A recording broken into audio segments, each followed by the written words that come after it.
dear student. In my last video, we discussed double fertilization in angiospermic plant. Today, we will discuss second event in sexual reproduction, that is post-fertilization event.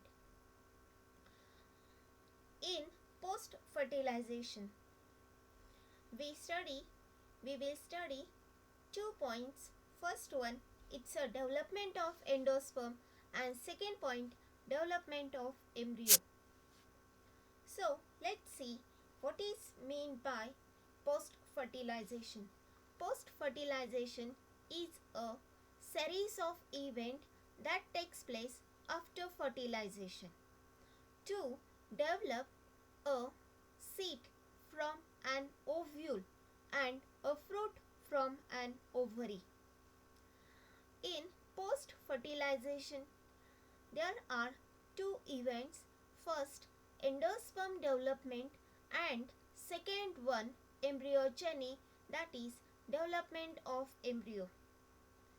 So, in today's lecture, we see development of endosperm. So, let's start the first event in post-fertilization. The endosperm. Endosperm is a type of tissue which is present in the seed of flowering plant during the time of fertilization. Reserve food material filled in the cell of endosperm tissue.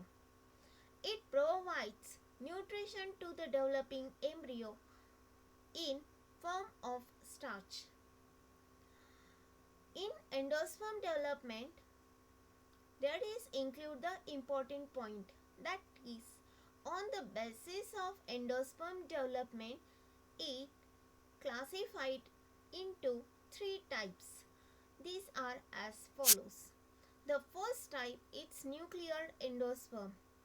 The nuclear endosperm, where primary endosperm nucleus repeatedly divides mitotically, that is equational division, without cell wall formation to produce large number of the free nuclei.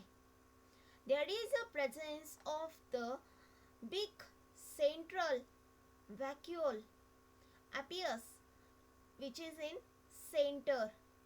Due to the presence of the large vacuoles, the nuclei which is pushed towards the periphery of the cell. Later, cell wall formation occurs around those nuclei in a centripetal manner and cellular mass is formed. Hence, multicellular endosperm is formed. But in several cases, cell wall formation is incomplete. So, that endosperm is called as the nuclear endosperm. It is observed in case of wheat, sunflower, coconut. In coconut, there is a presence of the free nuclear endosperm in the center. That endosperm is a liquid form of endosperm. The second type is cellular endosperm. In some plants, division of triploid primary endosperm nucleus, it is immediately followed the wall formation, so that the endosperm is a cellular right from the beginning. That is, in case of cellular endosperm, after the nuclear division, immediately there is the cell wall formation. There is cell wall formation.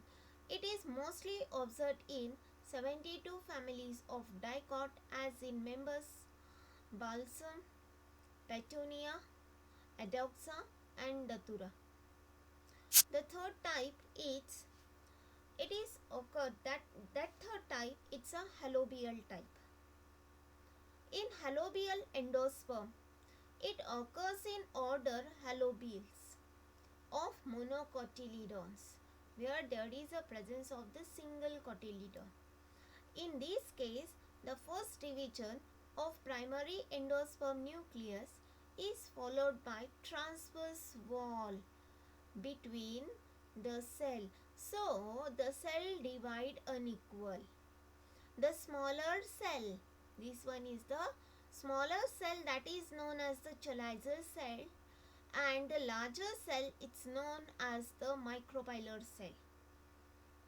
Then the nuclei in each of the cell, there is a presence of nuclei. The nuclei in each cell divide by free nuclear division. Then the wall develops between the nuclei in micropylar chamber. It intermediates between the cellular endosperm and the nucellar endosperm. So it is called as the halobial endosperm, and it is observed in case of the Asphodilus. Here we completed development of endosperm and the three type of endosperm development, that is nucellar, second one is cellular, and the third one is a halobial endosperm. Thanks for watching my video. In my next video we will see embryogeny, that is development of embryo. Thank you.